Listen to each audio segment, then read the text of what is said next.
اللہ پاک کی حمد و ثنا اور حضور نبی کریم صلی اللہ تعالیٰ علیہ وآلہ وسلم کی ذات پر بے شمار درود و سلام کے نذرانے عرض کرنے کے بعد دعا کرو اللہ تبارک و تعالیٰ آج کی ہم سب کی جمعۃ المبارک کی حاضری کو اپنی پاک بارگاہ میں قبول فرمائے۔ اللہ تبارک و تعالیٰ شعبان المعظم کے فیضان سے ہم سب کو مستفیض فرمائے اور ہمیں رمضان شریف کی بابرکت ساعت نصیب فرمائے۔ جیسا کہ میں نے پچھلے جمعۃ المبارک پر آپ سے عرض کیا تھا کہ یہ مہینہ رمضان شریف کی آمد کے لیے تیار ہونے کا مہینہ ہے۔ رمضان شریف کے استقبال کی ہم نے تیاری کرنی ہے، اپنے آپ کو تیار کرنا ہے، سنوارنا ہے، اپنے ظاہر کو پاک کرنا ہے اور اپنے باطن کی صفائی کرنی ہے۔ دیکھیں، رمضان شریف آنے میں چند ہی دن باقی ہیں اور یہ اللہ تبارک و تعالیٰ کی رحمت ہے انسان پر کہ اللہ تبارک و تعالیٰ نے انسان کو بے شمار مواقع عطا فرمائے ہیں دنیا میں اپنی رحمتیں برکتیں حاصل کرنے کے، بہانے بنائے ہیں۔ بس بندہ اگر کوئی نہ کوئی بہانہ بنا لے تو کریم رب کرم فرما دیتا ہے۔ کریم رب کی رحمت بہت وسیع ہے، ہمارا اندازہ ہم جو ہے وہ اندازہ نہیں لگا سکتے کہ رب کی رحمت کتنی وسیع ہے، کیونکہ کریم رب نے اپنی پاک کلام میں ارشاد فرمایا ہے، فرمایا وَرَحْمَتِي وَسِعَتْ كُلَّ شَيْءٍ، فرمایا کہ اور میری رحمت ہر شے سے وسیع ہے، ہر شے سے وسیع ہے۔ تو دیکھیں، پہلے تو شے کا مفہوم دیکھیں نا، بھی شے کیا ہے، شے کیا چیز ہے، تاکہ ہم سمجھ پائیں کہ ایک شے کیا ہے، پھر اشیاء کیا ہیں، پھر ان تمام اشیاء سے، ہر ایک شے سے رب کی رحمت وسیع ہے، بڑی ہے، بلند ہے، اعلیٰ ہے، عرفہ ہے۔ تو دیکھیں، کریم رب نے سورہ یاسین کے اندر ارشاد فرمایا ہے، انما امرہ اذا اراد شیئا، انما امرہ، انما جزئی نیست، سوا اس کے اور کچھ نہیں ہے، یقیناً امرہ، اللہ کا امر کیا ہے، اذا اراد شیئا، جب وہ ارادہ فرماتا ہے کسی شے کا، جب اللہ تبارک و تعالی کسی بھی شے کا ارادہ فرماتا ہے، مولا کیا حکم فرمایا، اذا اراد شیئا ان یقول له کن، یہ کہ فرماتا ہے اللہ تبارک و تعالی ہو جا، فیکون، تو وہ ہو جاتی ہے۔ اللہ تبارک و تعالیٰ کا فرمان کیا ہوتا ہے، کن، ہو جا، اور وہ شے وجود میں فیکون، بس وہ ہو جاتی ہے۔ تو معلوم ہوا کہ اللہ تبارک و تعالیٰ نے جس چیز کو بھی کن کہہ کر تخلیق فرمایا ہے، کن کہنے کے ساتھ اللہ تبارک و تعالیٰ نے معرض وجود میں اس چیز کو لایا ہے، تو پھر ہر وہ چیز شے میں داخل ہے، کیونکہ اللہ تبارک و تعالیٰ اذا اراد شیئا، شے کا لفظ استعمال ہوا ہے یہاں پر، وہاں پر کیا تھا، وَرَحْمَتِي وَسِعَتْ كُلَّ شَيْءٍ، یہاں پر بھی شے اور وہاں پر بھی شے۔ شے کیا ہے کہ جس کو اللہ تبارک و تعالیٰ نے کن فرما کر تخلیق کیا ہو، پیدا کیا ہو۔ تو اب ذرا اندازہ لگائیے، یہ زمین ایک شے ہے، زمین ایک شے ہے، کیونکہ اللہ نے اپنے ارادے سے کن کے ذریعے اس کو پیدا فرمایا ہے۔ زمین ایک شے ہے،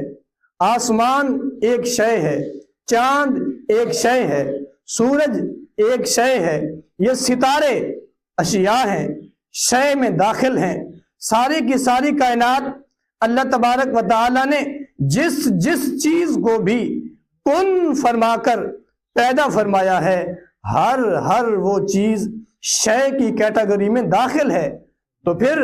اللہ تبارک و تعالیٰ کی رحمت کا اندازہ ہم کیسے کر سکتے ہیں؟ کریم رب خود فرما رہا ہے وَرَحْمَتِي وَسِعَتْ كُلَّ شَيْءٍ کہ میری رحمت ہر شے سے وسیع تر ہے.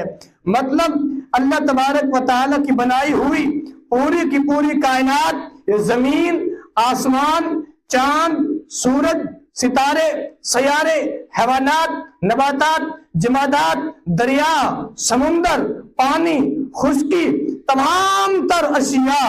اللہ کی پوری کائنات کم ہے، اللہ تبارک و تعالیٰ کی رحمت اس سے زیادہ ہے. تو لہذا دیکھیں اتنی بڑی رحمت ہے، اور وہ ہے کس کے لیے؟ اللہ تبارک و تعالیٰ کی 100 رحمتیں ہیں. ان 100 رحمتوں میں سے صرف ایک رحمت ایسی ہے کہ جو دنیا میں ہر ایک پر ہو رہی ہے. توجہ کریں گے، انسانوں پر بھی وہ رحمت ہو رہی ہے. وہ رحمت باقی تمام جتنی بھی مخلوقات ہیں، چرند ہیں، پرند ہیں، جانور ہیں، یہ وحشی درندے ہیں، ان پر بھی اس رحمت کا نزول ہو رہا ہے. اسی رحمت کی وجہ سے ہم آپس میں ایک دوسرے سے پیار کر رہے ہیں. اسی رحمت کی وجہ سے ہم آپس میں ایک دوسرے پر رحم کرتے ہیں. اسی رحمت کی وجہ سے جنگلی درندے جو کہ دوسرے جانوروں کو چیر پھاڑ کر کھا جاتے ہیں، ان کے دل میں بھی اپنی اولاد کے لیے، اپنے معاشرے کے لیے، اپنی کیٹاگری کے ان جانوروں کے لیے، اپنی اولاد کے لیے رحم ہوتا ہے، ان کو وہ کھاتے نہیں ہیں. تو فرمایا کہ یہ رحمت صرف ایک رحمت ہے جو کہ پوری دنیا میں، انسانوں میں، جانوروں میں، پرندوں میں، تمام تر مخلوقات میں تقسیم ہو رہی ہے، ان پہ برس رہی ہے. اس رحمت کی وجہ سے ان کے آپس میں تعلقات، پیار، محبت بنے ہوئے ہیں. فرمایا یہ صرف ایک رحمت ہے، اور باقی جو 99 رحمتیں ہیں، فرمایا وہ آخرت میں صرف اور صرف اللہ تبارک و تعالیٰ کے ان بندوں کے لیے ہے جو دنیا میں آئے اور آ کر اللہ کو بھولے نہیں، جو دنیا میں آئے اور ایمان لے آئے، جو دنیا میں آ کے بھی اپنے کریم رب کو یاد کرتے رہے، دنیا میں آ کے بھی دنیا کی چاہتوں، لذتوں اور آسائشوں کو چھوڑ کر اپنے کریم رب سے لو لگائے رہے، ایمان لے کے آئے، اللہ کے پیارے محبوب کے غلام بن گئے. فرمایا ان کے لیے ذرا توجہ کریں نا، ذرا اندازہ لگائیں کہ ایک رحمت پوری روئے زمین، پوری کائنات، پوری مخلوق پر ہو رہی ہے.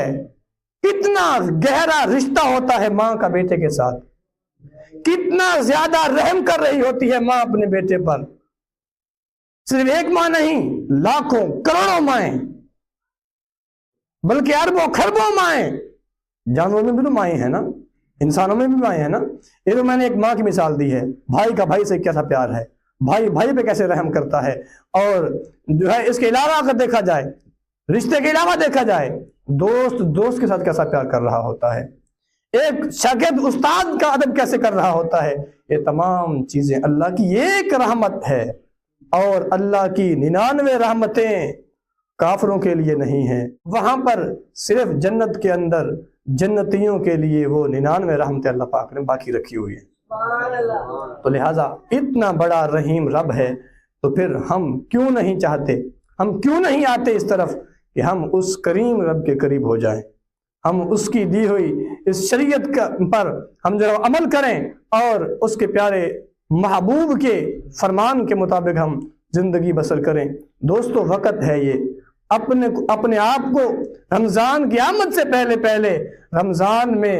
نازل ہونے والی رحمتوں کے حاصل کرنے کے لیے ہمیں تیار ہونا ہے. تو میرے دوستو اللہ کی رحمت کو حاصل کرنا ہے. دیکھیں میں ایک مثال دیتا ہوں آپ کو. بارش اللہ تبارک و تعالیٰ کی رحمت ہے، لیکن دیکھیں وہی بارش برستی ہے نا، برستی ہے جو زمین میرا زمین ہو. میرا کا مطلب کچھ لوگ شاید جانتے ہوں کہ جو زمیندار لوگ ہیں، مطلب کہ جو کھیتی کے لائق زمین ہے، نہ زیادہ پکی ہے، چکنی ہے، اور نہ ہی اس کے اندر کوئی کلر ہے، نہ ہی زیادہ ریت ہے، بلکہ ایک نارمل سی زمین ہے جو کہ کاشت کرنے کے بالکل قابل ہے. تو اس پر جب بارش پڑتی ہے، اور بالخصوص اس کو بھی چھوڑ دیں، صرف اگر ریت کے ٹیلے ہیں ان پر بھی اگر بارش پڑتی ہے تو وہ زندہ ہو جاتے ہیں، مطلب ان کے اندر وہاں سے نئے نئے پیڑ، نئے نئے پودے، سبزہ اگتا ہے، اور اللہ کی رحمت اس کے اوپر ایسے برستی ہے تو وہ بڑا خوش ہوتا ہے، اس کو نفع پہنچتا ہے، اور وہ اس رحمت کے اثرات کو دیکھتا ہے، رحمت اس میں اثر انداز ہو رہی ہوتی ہے۔ لیکن وہی بارش جب کسی کھنڈر پر، کسی کنر والی زمین پر اگر وہ بارش برستی ہے تو وہ پہلے سے بھی زیادہ خراب ہو جایا کرتی ہے۔ تو دوستو وجہ کیا ہے؟ وجہ یہ ہے کہ ایک زمین بارش کے قابل ہے اور ایک زمین بارش کے قابل ہی نہیں ہے۔ اس پر جتنی مرضی بارش ہوتی رہے وہ خراب تو ہو سکتی ہے لیکن اس کو بارش سے نفع نہیں ہو سکتا۔ یہ رحمت کی چھماچھم بارشیں ہونی ہیں، جہنم کے دروازے بند کر دیے جانے ہیں، جنت کے دروازے کھول دیے جاتے ہیں، آسمانوں کے دروازے کھول دیے جاتے ہیں، رب کی رحمت برس رہی ہوتی ہے، لیکن ہم نے اپنے آپ کو یہ دیکھنا ہے کہ ہم نے اللہ کی اس آئی ہوئی رحمت کا استقبال کیسے کیا ہے، ہم نے اپنے ظاہر کو کیسے سنوارا ہے، ہم نے اپنے باطن کی پاکیزگی کا کیسے اہتمام کیا ہے۔ کریم رب فرماتا ہے ان اللہ یحب التوابین ویحب المتطہرین، شک نہیں کرنا اللہ تبارک و تعالی توبہ کرنے والوں کے ساتھ محبت کرتا ہے۔ کہتے ہیں کہ ہم اللہ سے محبت کرتے ہیں، ہم اللہ کے نبی سے محبت کرتے ہیں، ہم اللہ سے پیار کرتے ہیں، لیکن دوستو یاد رکھو جب آپ، میں، ہر کوئی اگر سچی توبہ کر لے، توابین میں داخل ہو جائے، توابین کی صف میں جیسے داخل ہوگا، اللہ فرماتا ہے بندہ مجھ سے محبت کا طالب ہوتا ہے نا، اب جب اس نے توبہ کر لی ہے، میری خاطر اس نے غیر کو چھوڑ دیا ہے، میری خاطر اپنی خواہشات کو چھوڑ دیا ہے، میری خاطر اپنے آرام کو چھوڑ دیا ہے، میری خاطر اس نے اتنی فلاں قربانیاں دے دی ہیں، میری خاطر اس نے سب کچھ کیا ہے نا، واپس پلٹ آیا ہے نا، میری بارگاہ میں آ گیا ہے نا، توابین کی صف میں داخل ہو گیا ہے، شامل ہو گیا ہے نا، فرمایا اب میں خود اللہ سے محبت کرتا ہوں۔ وَيُحِبُّ الْمُتَطَهِّرِينَ، اور فرمایا کہ اللہ تبارک و تعالی پاکیزہ لوگوں سے، پاکی اختیار کرنے والے لوگوں سے بھی محبت کرتا ہے۔ یاد رکھیں پھر بات وہیں پر آ چکی ہے کہ حضور پاک کے فرمان کا مفہوم میں نے آپ سے عرض کیا کہ جب شعبان کا مہینہ آ جائے تو اپنے جسموں کو پاکیزہ رکھو اور اپنی نیتیں اچھی کرو۔ اور اب یہاں پر کیا ہے؟ ان اللہ یحب التوابین ویحب المتطہرین۔ اب دیکھیں توابین، توبہ کا تعلق دراصل باطن سے ہے، اپنے باطن کو، اپنی روح کو رب کی بارگاہ میں حاضر کرنے سے تعلق ہے اس کا، اور متطہرین پاکی اختیار کرنے والے، اس طہارت کا تعلق انسان کے ظاہر سے ہے، انسان اپنے آپ کو ظاہری طور پر بھی پاکیزہ کر لے، اللہ کی دی ہوئی شریعت کے مطابق اپنے اعضاء کا استعمال کرے، اور اپنے باطن کو بھی بندہ اگر توبہ کر کے پاک کر لے تو فرمایا اللہ تبارک و تعالی ایسے بندے سے محبت کرتا ہے۔ اور جس بندے سے اللہ پاک خود محبت کر رہا ہے، اس کی محبت میں کوئی شک باقی نہیں ہے، فرمایا ان اللہ، شک نہیں کرنا، ان کا کلمہ کیا ہے؟ تاکید لگائی، ان اللہ، شک نہیں کرنا کہ اللہ تعالیٰ محبت فرماتا ہے توبہ کرنے والوں سے، محبت فرماتا ہے پاکی اختیار کرنے والوں سے۔ تو جس سے اللہ تبارک و تعالی اتنی زیادہ محبت فرماتا ہے کہ ان کا ذکر قرآن میں فرماتا ہے، اور ساتھ میں انا کا کلمہ لگا کے مزید تاکیداً فرماتا ہے کہ میں ان سے محبت کرتا ہوں، تو پھر کیا ان کو رمضان کی رحمتوں سے محروم رکھے گا؟ کیا پھر ان کو رمضان کی رحمتوں سے محروم رکھے گا؟ کیا پھر ان کو رمضان کی برکتیں نصیب نہیں فرمائے گا؟ تو دوستو یہ وقت ہے کہ ہم اپنے اعمال کا محاسبہ کریں، اپنے ظاہر کو دیکھیں، اپنے باطن کو دیکھیں، اور پھر خاص طور پہ دیکھیں نا، اپنی گناہوں کو دیکھیں، اپنی جرموں کو دیکھیں، اور پھر رب کی عطاؤں کو دیکھیں۔ پھر ذرا آپ اندازہ کریں، ذرا سوچیں کہ کیا میرے اتنے جرم ہونے کے باوجود بھی جو اللہ نے مجھ پہ انعام کیا ہے، کیا میں اس انعام کے لائق ہوں؟ ہر کوئی اپنے گریبان میں جھانک کے دیکھے،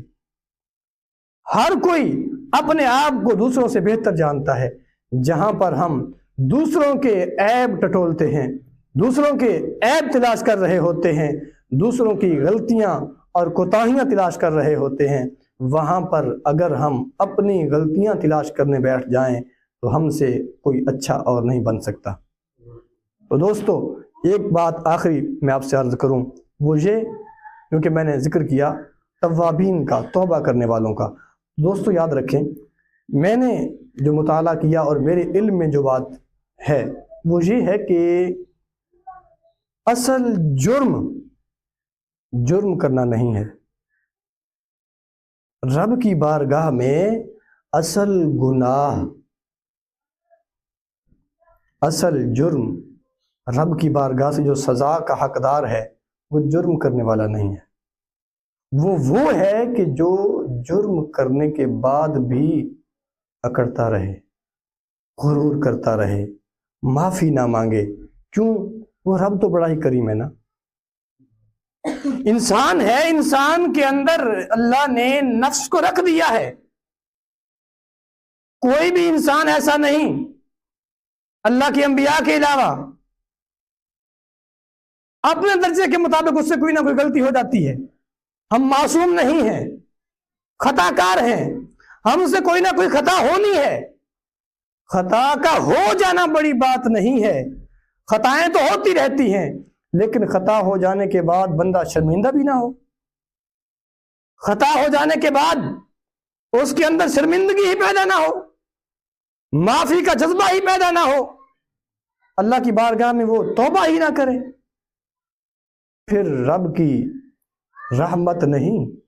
پھر رب کے غضب کو جوش آتا ہے۔ پھر رب رحیم ہے ان کے لیے جو معافی تو مانگے، اپنا جرم تسلیم تو کرے۔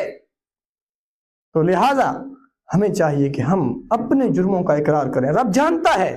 رب مجھے بہتر جانتا ہے، میرے دل کے ارادوں سے واقف ہے کہ میں نے کیا کیا کیا ہے، میرے ذہن میں، دل میں کیا کیا پلان ہے،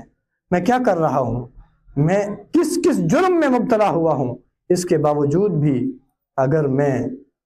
رب کی بارگاہ میں پیش ہو کے سارے خیالات ذہن سے نکال کے، مولا یہ صبح کے وقت میں اٹھا، میں نے یہ کام کیا، میں نے یہ کام تیرے لیے کیا، میں نے یہ کام تیرے لیے کیا، میں نے یہ کام تیرے لیے کیا، مولا یہاں پر میں جب پہنچا نا، مولا فلاں مجھ سے غلطی ہو گئی، فلاں وجہ سے مجھ سے غلطی ہو گئی، میں کمزور ہوں، میں ضعیف ہوں، میں تیرا غلام ہوں، تیرے بہت سے غلام ہیں، تیرے بہت سے بندے ہیں، تیرے بہت سے اولیاء ہیں، تیرے بہت سے پیارے ہیں مولا، لیکن تیرے سوا میرا کوئی آقا نہیں ہے، تیرے بہت سے غلام ہیں نا، بہت بندے ہیں، تجھے میری ضرورت نہیں ہے، تو غنی ہے، تو اللہ الصمد ہے، تو مجھ سے بے نیاز ہے، میری عبادتوں، طاعتوں، نمازوں، روزوں کی تجھے کوئی ضرورت نہیں ہے، لیکن اے مولا مجھے تیری ضرورت ہے، تو میرا مالک ہے، تو رازق ہے، تو خالق ہے، میں تیری مدد چاہتا ہوں، مجھے استقامت اختیار کرنے کے لیے، توبہ کرنے کے لیے، گناہوں سے بچنے کے لیے، اپنے آپ کو گناہوں سے بچانے کے لیے مولا تیری مدد کی ضرورت ہے۔ رب کی بارگاہ میں آئیں، معافی مانگیں گے، وہ کریم رب ہے، وہ کریم رب ایسا کریم ہے کہ جو بندہ جتنے زیادہ خلوص کے ساتھ معافی مانگتا ہے اتنے ہی زیادہ اس کو عطا ہوتی ہے اس پہ۔ فرمایا کہ اگر بندہ خلوص دل کے ساتھ رب کی بارگاہ میں توبہ کرتا ہے تو وہ ایسا ہے کہ جیسے اس نے کبھی گناہ کیا ہی نہ ہو۔ بعض توابین ایسے ہوتے ہیں جو اتنے خلوص کے ساتھ، اتنے اخلاص کے ساتھ رب کی بارگاہ میں خالص ہو کے معافی مانگتے ہیں، کریم رب ایسا کرم فرماتا ہے کہ ان کی ساری سیئات کو حسنات میں تبدیل فرما دیتا ہے، سارے کے سارے گناہوں کو اللہ تبارک و تعالی نیکیوں میں تبدیل فرما دیتا ہے۔ تو لہذا دعا ہے اللہ تبارک و تعالی ہم سب کو ظاہری اور باطنی پاکیزگی اختیار کرنے کی توفیق عطا فرمائے۔